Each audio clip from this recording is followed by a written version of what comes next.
everyone! Welcome back to the channel. Today, I'm sharing a story that's a little different from my usual wedding photography tips. This isn't just about capturing love. It's about finding it in the most unexpected and frankly complicated places. This is a story about a wedding where the photographer, fell head over heels for the bride. Yeah, you heard that right. It all started when my best friend, Chloe, asked me to photograph her wedding. Now, I'd been a wedding photographer for years, right? I've seen it, all the tears, the laughter, the crazy dance moves, all those raw, beautiful emotions people show when they're promising forever. My camera was practically an extension of my arm, but let me tell you, I never, ever expected this particular wedding to flip my entire world upside down. Chloe was marrying Ethan, her longtime boyfriend. I'd met him a couple of times. He seemed like a nice enough guy, polite, pretty predictable. They looked happy, or at least happy enough. I said yes to being her photographer without a second thought because, honestly, I loved Chloe like a sister. We had a history, a deep bond. What I didn't know then was just how much that day would challenge every single thing I thought I knew about love. The morning of the wedding was, as you can imagine, pure, beautiful chaos. Bridesmaids were buzzing around like busy bees, makeup artists were in full swing, and laughter echoed off every wall of the bridal suite. It was the usual pre-wedding frenzy, but with an extra sprinkle of personal connection because it was Chloe. Then the moment came. Chloe finally walked into the room, and seriously, time just seemed to hit the pause button. She was wearing this simple white dress, elegant, flowing, and her hair was pinned back in soft, perfect curls. She looked breathtaking. I remember lifting my camera, but my hands were actually trembling. I just hoped no one noticed. She caught my eye and smiled. A pure, radiant smile. "You okay, Riley?" she asked, her voice soft amidst the clamor. Yeah, I managed to lie, forcing a grin that probably looked more like a grimace. "You look beautiful." She blushed. And it wasn't just a regular bridal blush. It was the kind of blush that didn't quite fit with a woman who was just hours away from marrying someone else. But I brushed it off. I told myself, Riley, emotions run super high on wedding days.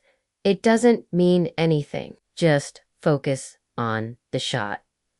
As the ceremony began, I tried to keep my distance, focusing strictly on my job, my lens a shield between me and whatever was happening in my heart. Through that lens, I watched her walk down the aisle. Everyone else saw a radiant bride, absolutely glowing, but I saw the woman I had secretly loved for years, the one I had never dared to tell. You see, Chloe and we had a history that went way back. We met in college, shared a dorm room, spent countless late nights talking about everything and nothing, and once, just once, after maybe a little too much cheap wine, we shared a kiss.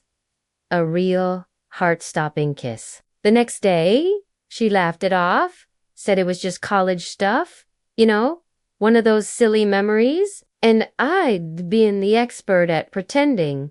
I played along. I pretended it didn't mean anything, that it was just a fleeting moment.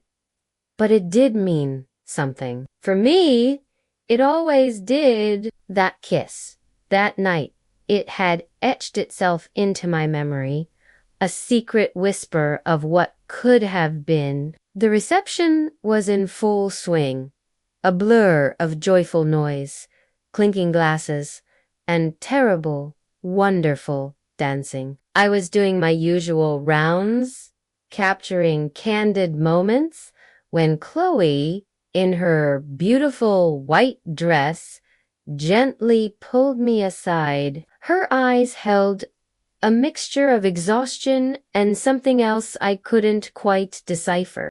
"I need a breath," she said, her voice barely a whisper over the music. She slipped out to the quiet garden behind the venue, a sanctuary away from the merriment. I followed her, my camera, for once, hanging uselessly around my neck. The air was thick with the lingering summer heat, the scent of night-blooming jasmine, and the heavy weight of unspoken things. She turned to me, her eyes glistening under the string lights. "I don't know if I can do this, Riley," she confessed, and my heart lurched. "Cold feet?" I asked softly, trying to keep my voice steady, professional. She shook her head, a single tear tracing a path down her cheek. "No, not cold feet. Exactly. Just doubt about everything. About him, about me, about this whole fairy tale." In that moment, every fiber of my being screamed to reach out, to hold her, to tell her she didn't have to marry anyone. Especially not if it wasn't truly what she wanted. I wanted to tell her she was enough, more than enough, for me. But I couldn't.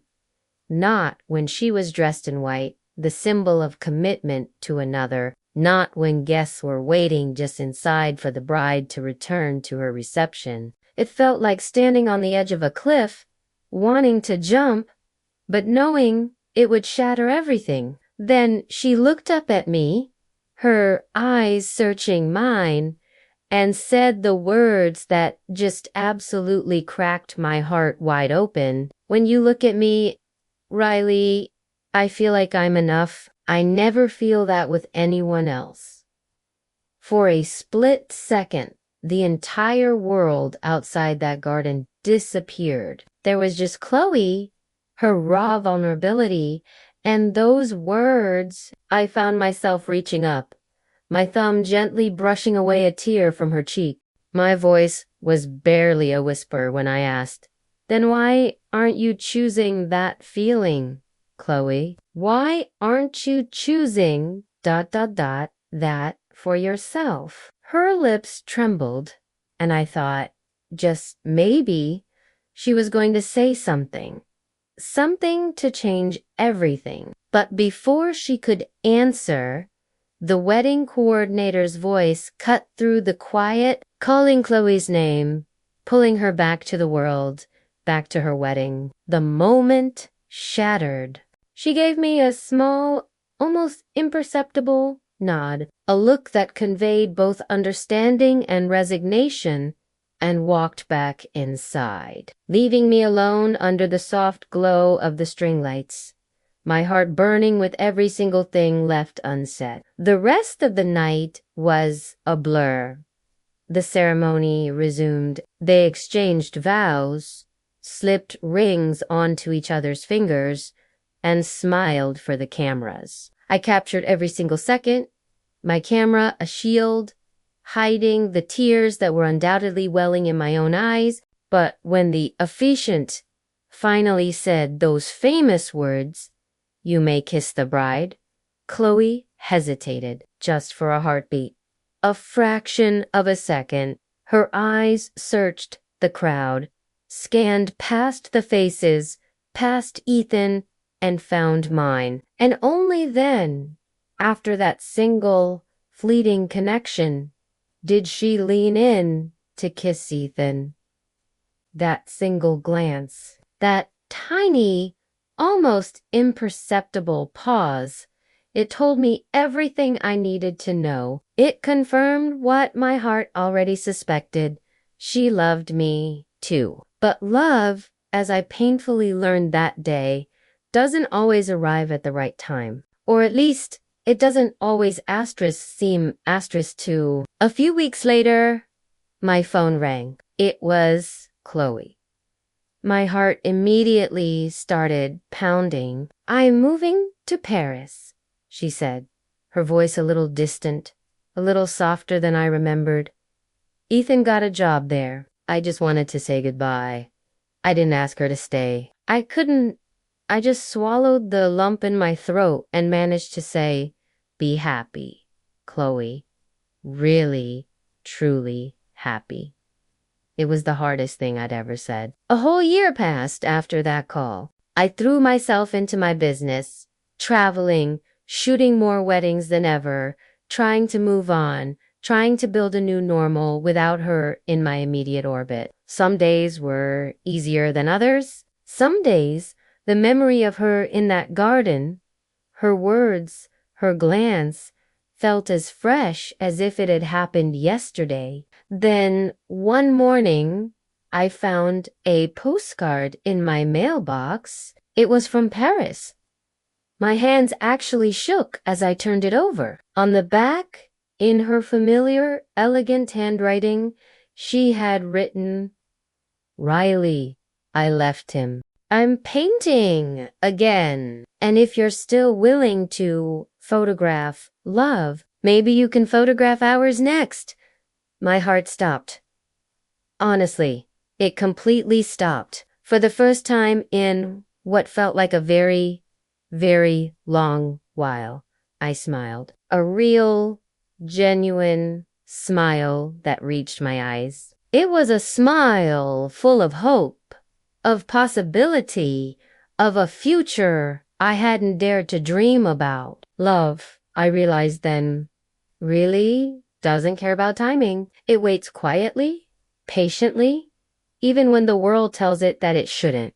And sometimes, just sometimes, even the bride finds her real forever after the wedding day. It's a messy, beautiful journey, isn't it? Thank you so much for listening to my story today. If this resonated with you, if you believe in second chances and finding love against all odds, please give this video a big thumbs up. Do you and T forget to hit that subscribe button and ring the notification bell so you miss out on my next adventure. See you next time.